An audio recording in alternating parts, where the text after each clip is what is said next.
Hello welcome back to our channel. അപ്പോൾ നമ്മുടെ അടുത്തൊരു വീഡിയോയിലേക്ക് എല്ലാവർക്കും സ്വാഗതം. ഇന്ന് നമ്മൾ ഷെയർ ചെയ്യാൻ വേണ്ടിയിട്ട് പോകുന്നത് ഒരു ഹെയർ കെയർ വീഡിയോ ആണ് കേട്ടോ. അപ്പോൾ കഴിഞ്ഞ ദിവസം ഞാനൊരു വീഡിയോ അപ്ലോഡ് ചെയ്തപ്പം ഒരു കുട്ടി ഒരു കമൻറ്റ് ചോദിച്ചിട്ടുണ്ടായിരുന്നു, ഫ്രിസി ആയിട്ടുള്ളൊരു ഹെയർ എങ്ങനെയാണ് മാനേജ് ചെയ്യാൻ പറ്റുന്നത്, അല്ലെങ്കിൽ എങ്ങനെയാണ് അതിനുള്ളൊരു പാക്ക് പറഞ്ഞുതരാമെന്ന് ചോദിച്ചിട്ടുണ്ടായിരുന്നു. അപ്പം ഓൾറെഡി ഞാൻ ചാനലിൽ ഇട്ടിട്ടുണ്ട്, 2-3 വീഡിയോസ് ഇട്ടിട്ടുണ്ട്. പക്ഷേ ആ വീഡിയോ കണ്ടിട്ടുണ്ടാവില്ലായിരിക്കാം. എന്തായാലും ചോദിച്ചല്ലേ, നമുക്കൊരു വീഡിയോ ഷെയർ ചെയ്യാം കേട്ടോ. അപ്പോൾ നമുക്കൊന്ന് വീഡിയോ കാണാം. അതിന് മുമ്പ് നമ്മുടെ ചാനൽ ആരെങ്കിലും ആദ്യമായിട്ടാണ് കാണുന്നതെങ്കിൽ വീഡിയോസ് കണ്ടു നോക്കുക. എന്നിട്ട് ഇഷ്ടപ്പെടുകയാണെന്നുണ്ടെങ്കിൽ ചാനൽ ഒന്ന് സബ്സ്ക്രൈബ് ചെയ്യുക കേട്ടോ. അതുപോലെ തന്നെ വീഡിയോ ലൈക്ക് ചെയ്യാനും വേണ്ടിയിട്ട് മറക്കരുത്. അപ്പോൾ നമുക്ക് എന്തൊക്കെയാണ് ഇൻഗ്രീഡിയൻസ്, എങ്ങനെയാണത് റെഡിയാക്കുന്നതെന്ന് നോക്കിയിട്ട് വരാം. അപ്പോൾ നമ്മുടെ പാക്ക് തയ്യാറാക്കാൻ വേണ്ടിയിട്ടുള്ള ഫസ്റ്റ് ഇൻഗ്രീഡിയൻറ്റ് എടുക്കാനായിട്ട് വരാം. ഞാൻ ഈ ഒരു വശത്തേക്ക് പോകുമ്പോൾ തന്നെ നിങ്ങൾക്ക് അറിയാമായിരിക്കുമല്ലോ അലോവേര എടുക്കാനായിരിക്കുന്നല്ലേ. കാരണം എൻ്റെ ഹെയർ കെയറിലും സ്കിൻ കെയറിലും ഒക്കെ ഞാൻ എപ്പോഴും യൂസ് ചെയ്യുന്നൊരു സാധനമാണ്. അപ്പോൾ നമുക്ക് ഇതിനും ആവശ്യമാണ് ഒരു ചെറിയ പീസ് കറ്റാർവാഴ എടുക്കുന്നുണ്ട് കേട്ടോ. നാച്ചുറൽ ആയിട്ടുള്ളത് തന്നെ എടുക്കാൻ വേണ്ടിയിട്ട് ശ്രദ്ധിക്കുക. അപ്പോൾ ഇത് നമ്മൾ എടുക്കുമ്പോൾ ആ യെല്ലോ ലിക്വിഡ് കംപ്ലീറ്റ് ആയിട്ട് കളയുക. ഒരു കുറച്ച് നേരം നമുക്കൊന്നിങ്ങനെ എവിടെയെങ്കിലും ഒന്ന് ചാരി വെക്കുകയാണെന്നുണ്ടെങ്കിൽ ആ ഒരു മഞ്ഞക്കറ ഫുള്ളായിട്ട് പോകും കേട്ടോ. അപ്പോൾ അതവിടെ ഇരിക്കട്ടെ.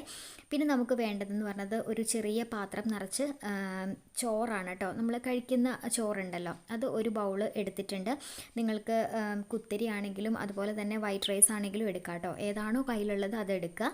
വേവിച്ച ചോറ് എടുക്കുക കേട്ടോ. പിന്നെ നമുക്ക് വേണ്ടത് കുറച്ച് തേങ്ങയാണ്. അതോടൊപ്പം തന്നെ നമുക്ക് നമ്മളുടെ അലോവേരയും കൂടി കഴുകി വൃത്തിയാക്കി എടുക്കാം കേട്ടോ. 10 മിനിറ്റ് വെള്ളത്തിലിട്ടിട്ട് എടുക്കാം. ഈ 3 ഇൻഗ്രീഡിയൻസും നമുക്ക് മിക്സിയുടെ ജാറിലിട്ട് നല്ല പേസ്റ്റ് പോലെ അരച്ചെടുക്കണം. അപ്പോൾ ഇതിൻ്റെയൊക്കെ അളവ് നമ്മളുടെ മുടിയുടെ ഒരു ലെങ്ത്തും കാര്യങ്ങളൊക്കെ അനുസരിച്ച് എടുക്കാം കേട്ടോ. ഒരു 3-4 സ്പൂണോളം ചോറ് മതിയാവും. പിന്നെ നമ്മൾക്ക് തേങ്ങ ചേർത്ത് കൊടുക്കുക. നിങ്ങൾക്ക് തേങ്ങാപ്പാൽ എടുക്കണം എന്നുണ്ടെങ്കിൽ അങ്ങനെയാണെങ്കിലും കുഴപ്പമില്ല. അപ്പം ഇത് അരയ്ക്കുമ്പോൾ കുറച്ചും കൂടി എളുപ്പം ഉണ്ടാവും. ഞാനിപ്പോൾ തേങ്ങയായിട്ട് എടുത്തു എന്ന് മാത്രം, നമ്മൾക്കിതൊരു തുണി വെച്ചിട്ട് അരിച്ചാണ് എടുക്കാൻ വേണ്ടിയിട്ട് പോകുന്നത്. അതുകൊണ്ട് ഇനി ഇങ്ങനെ അരച്ചാലും കുഴപ്പമില്ല.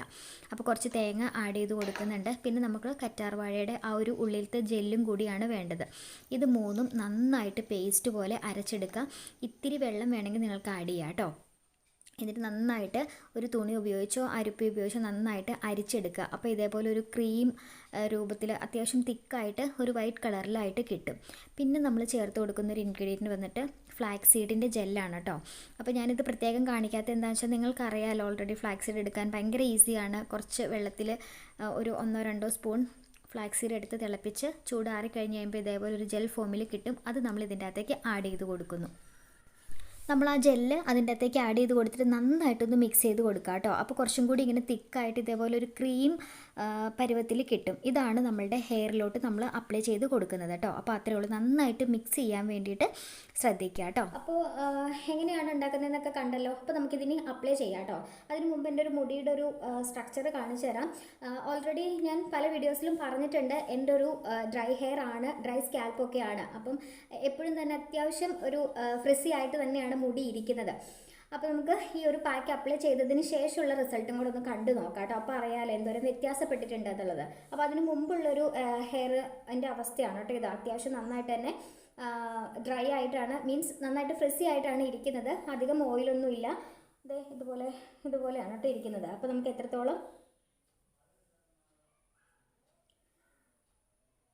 എത്രത്തോളം സോഫ്റ്റ് ആവുന്നുണ്ടെന്ന് നമുക്ക് നോക്കാം.